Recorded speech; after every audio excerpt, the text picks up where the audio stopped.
Okay, మన తర్వాత presentation ఇస్తున్నది రఘు ఇంజనీరింగ్ కాలేజ్ నుంచి డాక్టర్ ఆర్ఎస్కే శర్మ గారు. వారు ఎంచుకున్న topic navigating life's challenges, insights from lord Rama for today's world. రామాయ రామభద్రాయ రామచంద్రాయ వేధసే రఘునాథ నాథాయ సీతాయ పతయే నమః.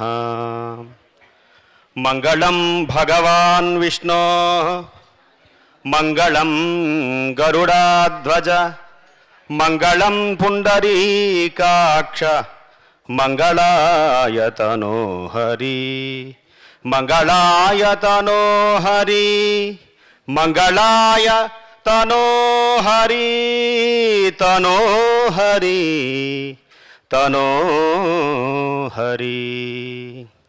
ధరసింహాసనమై నభంబుగొడుగై తద్దేవతల్భృత్యులై పరమాం నాయములెల్ల వందిగణమై విరించి కొడుకై సిరి భార్యామణియై శ్రీగంగ సత్పుత్రియై వరుసన్ని ఘనరాజశంభు నిజమై వర్ధిల్లు నారాయణ నిజమై వర్ధిల్లు నారాయణ నిజమై వర్ధిల్లు Narayana.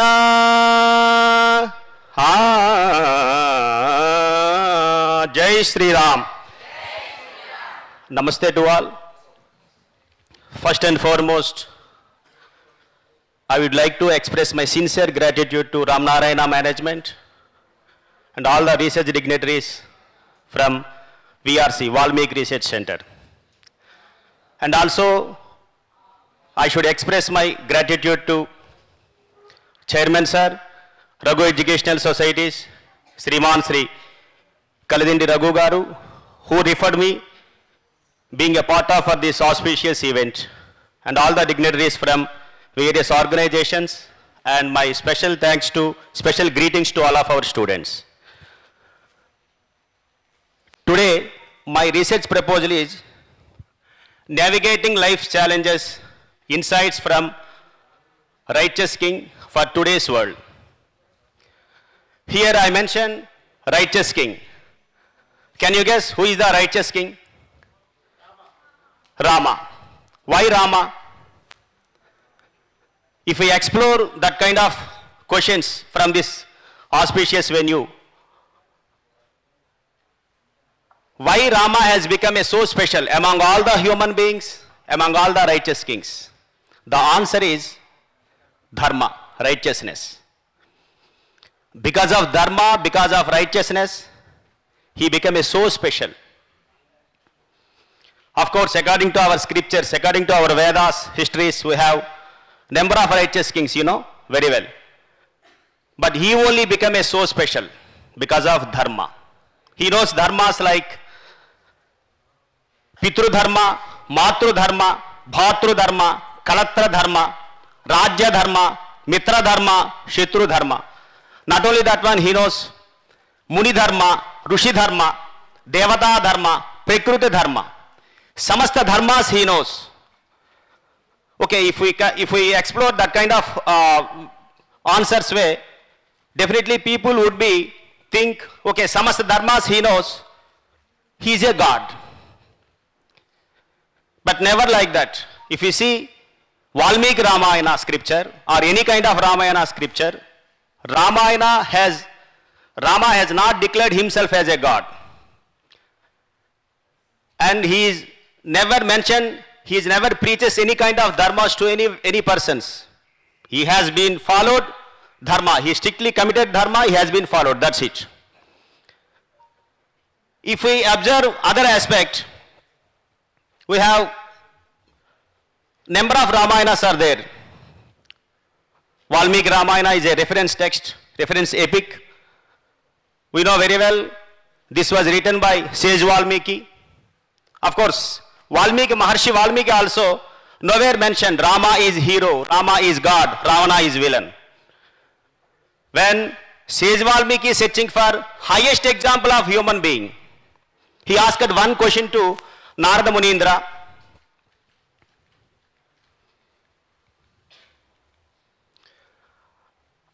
course, which was one question, this question was having 16 attributes.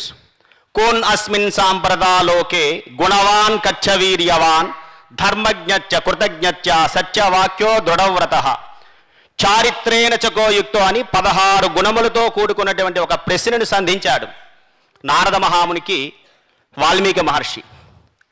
అప్పుడు ఆ ఇన్ని గుణములు కలిగినటువంటి వ్యక్తిత్వం కలిగినటువంటి వ్యక్తి ఉండడం దుర్లభం. కానీ ఒక వ్యక్తి ఉన్నాడు, ఆయనే శ్రీరాముడు, దశరథ మహారాజు యొక్క పుత్రుడు, ఇక్ష్వాకుల వంశానికి సంబంధించినటువంటి రాజు అని ఆయన చెప్పడం, తర్వాత ఆయన రాముడి గురించి ఎక్స్ప్లోర్ అవ్వడం, రామాయణం రాయటం అనేది మనందరికీ కూడా తెలిసిందే. అంటే దట్ మీన్స్ రామాయణం అనేది it's not a story, it was realistic story. Let us try to understand what kind of dharmas he has been followed, what kind of dharmas followed by Lord Sri Rama. పితృధర్మం. అరణ్యవాసానికి వెళ్ళేటప్పుడు ఆ అరణ్యవాసంలో వెళ్ళే ముందు పుత్రవాత్సల్యంతో దశరథ మహారాజు అడుగుతాడట, నేను చెప్పినటువంటి ఆ యొక్క స్టేట్మెంట్ని విత్డ్రా చేసుకుంటాను, ఉపసంహరణ చేసుకుంటాను కైకేయి దగ్గర, అదేవిధంగా రాజ్య ప్రజల దగ్గర. శ్రీరామ, ఎట్టి పరిస్థితుల్లో నీవు అరణ్యవాసానికి వెళ్ళకు అంటే వెంటనే రాముడు చెప్తారట, కళంకం లేనటువంటి నిష్కళంకమైనటువంటి వంశం మనది, ఎట్టి పరిస్థితుల్లో మీరు ఆ విధంగా రెండోసారి నిర్ణయం మార్చుకుంటే తప్పకుండా మన వంశానికి అది కళంకం వస్తుంది, ఎట్టి పరిస్థితుల్లో మీరు మార్చుకోవద్దు, 14 సంవత్సరాలే కదా, వెళ్ళి సునాయాసంగా నా యొక్క అరణ్యవాసాన్ని పరిసమాప్తి చేసుకొని వస్తానంటూ పితృభక్తిని చాటాడు, పితృధర్మాన్ని ఆచరించినటువంటి వాడు శ్రీరాముడు. ఇక ఆయన అరణ్యవాసానికి వెళ్ళిపోతే ఆయనతో పాటు చాలామంది అరణ్యానికి వచ్చేస్తాం శ్రీరామ శ్రీరామ అనేవారు. వారిలో తన తల్లిగారైనటువంటి సీత, తన తల్లిగారైనటువంటి కౌసల్యాదేవి గారు కూడా ఉన్నారు. ఆవిడ కూడా వచ్చేస్తామన్న సందర్భంలో అప్పుడు చెప్పారు, మీరు ఎట్టి పరిస్థితుల్లో రావద్దు, మీరు వస్తే భార్యా ధర్మాన్ని మీరు విస్మరించిన వాళ్ళు అవుతారు. మనోధర్మశాస్త్ర ప్రకారంగా సంతుష్టో భార్యయా భర్త, భర్తా భార్య తదైవచ యస్మిన్నేన కులే నిత్యం కళ్యాణం తత్ర వై ధ్రువం. ఎక్కడైతే భార్యాభర్తలు కష్ట సుఖాల్లో ఒకరి వద్ద ఒకరు ఉంటారో ఆ ఇల్లు నిత్య కళ్యాణం పచ్చతోరణంగా మారుతుంది, ఎట్టి పరిస్థితుల్లో మీరు రావద్దు అని ఆయన ఆ మాతృభక్తిని చాటి చెప్తూ మాతృధర్మాన్ని చెప్పారు. మరి మాతృధర్మం ఒక్కటే కాదు, ఎవరి వలనండి ఆయన అరణ్యవాసానికి వెళ్ళిపోతున్నారు? కైకేయి వలన. Kaikeyi is a step mother, we know very well. మీరు స్టెప్ మదర్ కదా, మీరు ఆ విధంగా నన్ను శాసించడం ఏంటి, మీ వల్ల నేను అరణ్యానికి వెళ్ళటం ఏంటని ఏనాడు ఆయన అడగలేదు. ఆయన దృష్టిలో కౌసల్యాదేవి గారు ఎటువంటి మాతృవాత్సల్యం, ఎటువంటి మాతృప్రేమ, మాతృభక్తి ఉందో కైకేయి కూడా అదే మాతృభక్తి ఉంది, అది మాతృధర్మం. ఇక అరణ్యానికి ఆయన వెళ్ళిపోయాడు. అరణ్యానికి వెళ్ళిన తర్వాత ఈ 14 సంవత్సరాలు ఏంటి బ్యాడ్ పీరియడ్, ఏంటి స్థితి, ఏంటి గ్రహస్థితిని ఏనాడు ఆయన డిసప్పాయింట్ అవ్వలేదు. ఆ 14 సంవత్సరాల్లో ఎంతో జ్ఞానాన్ని ఎక్వైర్ చేసుకున్నాడు. ఎంతోమంది మహానుభావులకు, మునులకు, ఋషులకు ఆయన కలిశాడు. ఎంతోమంది మిత్రులకు కలిశాడు, ఎంతోమంది శత్రువులకు కలిశాడు. ఆ మిత్రుల్లో ఒక మంచి మిత్రుడు ఎవరంటే గుహుడు. నా అంతటి వాడు అని గుహుడికి ప్రకటించారు అందరి ముందు. కానీ గుహుడు ఇచ్చినటువంటి ఏనాటిది కూడా ఏ యొక్క ఫలమును కానీ కందమూలములు కానీ ఆయన స్వీకరించలేదు. ఎప్పుడు అనేవాడట, మేము రాజులం, దానాన్ని చేయాలి తప్ప దానాన్ని ప్రతిగ్రహించకూడదు, తీసుకోకూడదు అనేవాడట. మరి అదే శ్రీరాముడు శబరిమాత ఇచ్చినటువంటి ఫలమును స్వీకరించాడు. అది మిత్రధర్మం, ఇది భక్తి ధర్మం. మరి అరణ్యానికి వెళ్ళిన తర్వాత చిట్ట చివరిలో రావణుడు యొక్క యుద్ధం జరిగిన సందర్భంలో ఆ యుద్ధంలో చిట్ట చివరికి నిశ్చేష్టుడై చనిపోయేటటువంటి స్థితిలో శక్తిహీనుడై ఉన్నాడు రావణుడు. ఆ సందర్భంలో యుద్ధం చేయలేదు. రావణ, నీవు మళ్ళీ వెనక్కి వెళ్ళి సైన్యాన్ని, శక్తిని మోహరించుకొని రమ్మని చెప్పారు. అది యుద్ధ ధర్మం. ఇదే ఈ రోజుల్లో అయితే దొరికాడు కదా అని శత్రువును అపపాతాళానికి అనిచేస్తాం, అది యుద్ధ ధర్మం. ఇలా ఆయన అన్ని చేసినవన్నీ ధర్మములే. రాముడు చేసినటువంటిది ధర్మం, చేయనటువంటివి కూడా ధర్మములే. అందుకే ధర్మజ్ఞ అయ్యాడు ఆయన. ధర్మము తెలిసినవాడు, ఒక ధర్మము తెలిసినవాడు కాదు, ధర్మము తెలిసి ఆచరించినవాడు, అనుసరించినవాడు మహానుభావుడు శ్రీరాముడు.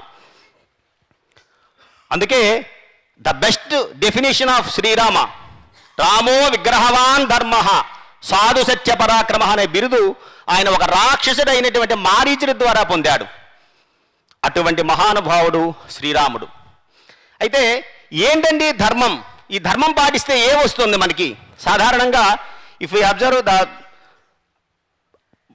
శ్రీరాముడి యొక్క ధర్మాన్ని ఒక్కసారి మనం పరిశీలన చేస్తే, ధర్మాన్ని ఎక్కడా కూడా ఆయన ధర్మము సక్సెస్ని, ధర్మాన్ని విజయాన్ని ఒకసారి బ్యాలెన్సింగ్ చేస్తే ఎక్కడ కూడా ఆయన ధర్మాన్ని విడిచిపెట్టలేదు. కానీ పబ్లిక్ ఒపీనియన్ ఏంటి? ధర్మం పట్టుకుంటే పూర్తిగా విజయాలు రావేమో అనుకున్నాం. చివరికి he could become a legacy of dharma. ఎత్ర ధర్మ తత్ర విజయ. ఏంటండి ధర్మం? ధర్మం ఏంటండి ధర్మం అంటే, ధర్మాన్ని పాటించేటటువంటి స్థితి, ధర్మాన్ని పాటించేటటువంటి యోగ్యత ఈ భూమండలంపై ఒక్క మానవులకే ఉందట. మిగిలిన జీవులకి దేనికి కూడా ధర్మాన్ని పాటించినా అవి జ్ఞానాన్ని సముపార్జన చేసుకోలేవు. అందుకే శాస్త్రంలో చెప్తారు, మీన స్నాన ఫలం ఫణీఫవన బుక్ మేషోస్తి పన్నాశన నీరాశాకలు చాటక ప్రతిదినం శైలేబిలే మూషిక భస్మోద్దూడిత విగ్రహస్థ శునక ధ్యానాది రూఢోపక ఏతేషాం ఫలమస్తికం నహి జ్ఞానం పరం కారణం. స్నానం చేసే ఫలితాన్ని చేప పొందడం లేదు, ఉపవాసం చేసే ఫలితాన్ని సర్పం పొందడం లేదు, ధ్యానం చేసే ఫలితాన్ని కొంగ పొందడం లేదు. ఏతేషాం ఫలమస్తికం నహి జ్ఞానం పరం కారణం. అది మస్తిష్కంలో ఉండే జ్ఞానము వలన ఆ ధర్మములు ఆచరించడం లేదు, ఆ ధర్మములు ఆ కర్మలు ఆచరించిన ఆ ఫలితాన్ని అది పొందడం లేదు. అందుకే జంతువునాం నర జన్మ దుర్లభమని ఆదిశంకరాచార్యులు వారు చెప్పారు. 84 లక్షల జీవరాశులలో 83,99,999 జీవులకి ధర్మము పాటించేటటువంటి స్థితి లేదు. ఒక్క మన మానవులకే ఉంది. అందుకే కొన్ని కోట్ల జన్మల యొక్క పుణ్యఫలం మానవ జన్మ. ఈ మానవ జన్మ వెళ్ళిపోతే కోట్ల జన్మల వరకు కూడా మానవ జన్మ రాదు అని ఇది మహర్షులు మునులు చెప్పినటువంటి మాట. మరి అటువంటి మానవ జన్మలో ఉద్భవించి ప్రపంచానికే ధర్మాన్ని చాటి చెప్పినటువంటి మహానుభావుడు శ్రీరాముడు. అంచేత ఈ ధర్మాన్ని ఎలా అండి మనం ఆచరించగలమంటే, సెల్ఫ్ ఎక్స్ప్లోరేషన్ అనే ఒక ప్రాసెస్ ఉంది. ఆ సెల్ఫ్ ఎక్స్ప్లోరేషన్ అనే ప్రాసెస్ ద్వారా మనం ధర్మాన్ని ఆచరించగలం. Self exploration is the process of investigation with our self and finding out what is right and value to us. What is right to me and what is value to me. That should I think with my self only. Okay, ఈ చేత ధర్మాన్ని ఆచరిస్తే ఏమవుతుందంటే, ధర్మాన్ని ఆచరిస్తే knowledge అనేది పెరుగుతుంది. అందుకే ఈ నాలెడ్జ్ గురించి ఐన్స్టీన్ దగ్గర నుంచి మన అబ్దుల్ కలాం సార్ వరకు they have been given good proposal definition for specially knowledge. Knowledge is composed with 3 కాంపోనెంట్స్: creativity, righteousness, courage. Learning gives creativity. Creativity leads to thinking. Thinking provides knowledge. Knowledge makes me great. Knowledge makes you great. Knowledge makes us great. Knowledge is divine. Knowledge is power. I very proudly say that since 25 years, my Raghu Engineering College logo was strictly holded with knowledge is power quotation. The second component is righteousness. Righteousness, when there is righteousness in my heart, there is beauty in my character. When there is beauty in my character, there is harmony in my home. When there is harmony in my home, there is order in the nation. When there is order in the nation, there is peace in the world. Ultimately, everyone requires peace. The third component is courage. If we have courage, courage will provide always innovative thinking. Courage can make impossible to possible, like our Chandrayaan 3. Chandrayaan 2 fail అయినప్పుడు చంద్రయాన్ అనేటటువంటి ఆ యొక్క ప్రాజెక్ట్ని success చేయలేమని భారతీయులందరూ కూడా చాలా disappoint అయ్యారు. చంద్రయాన్ 3 అయిన తర్వాత ఎంతో ఉత్సాహంగా ఉన్నారు. This could be possible only because of courage. So now we got the good definition of knowledge. Knowledge is composed with righteousness, creativity and courage. అంచేత finally I will conclude that I would like to conclude that మారేటటువంటి ధర్మమును, మారని సత్యాన్ని 2 పాదాలపై చేసి 2 పాదాలతో నడిచేటటువంటి రాముడి యొక్క నడకే రామాయణం. రాముని యొక్క ఆయనం, రాముని యొక్క కదలికలు దేనివైపు? మారేటటువంటి ధర్మమును, మారనటువంటి సత్యమును రెండిటినీ కూడా ఒక త్రాటిపై తెచ్చి ప్రపంచానికి ధర్మము పాటిస్తే ఉంచే ఫలితాన్ని చాటి చెప్పినటువంటి మహానుభావుడు రాముడు. అటువంటి రాముడికి సంబంధించినటువంటిది రామాయణం. ఆ రామాయణంలో కొన్ని ధర్మములైనా మనం తెలుసుకుని ఆచరిస్తే మనం ధన్యులం, పిల్లల ధన్యులు, కుటుంబ సభ్యులు ధన్యులం, సమాజంలో మనందరం కూడా ధన్యత్వం పొందుతామని మీ ముందు చెప్పుకుంటూ సెలవు తీసుకుంటూ I'm very proudly say that my surname also Ramayanam. Thank you one and all.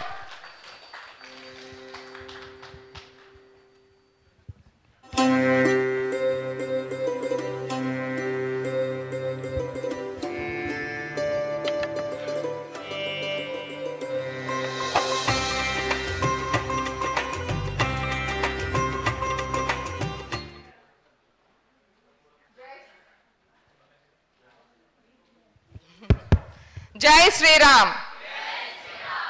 రామాయణంలో రాముడు ధర్మం ఎక్కడెక్కడ పాటించాడో, ఎలా పాటించాడో మనకు చక్కగా వివరించిన శర్మ గారికి మరొకసారి చప్పట్లు. సో వారిని సత్కరించవలసిందిగా శ్రీనివాస్ గారిని కోరుకుంటున్నాం.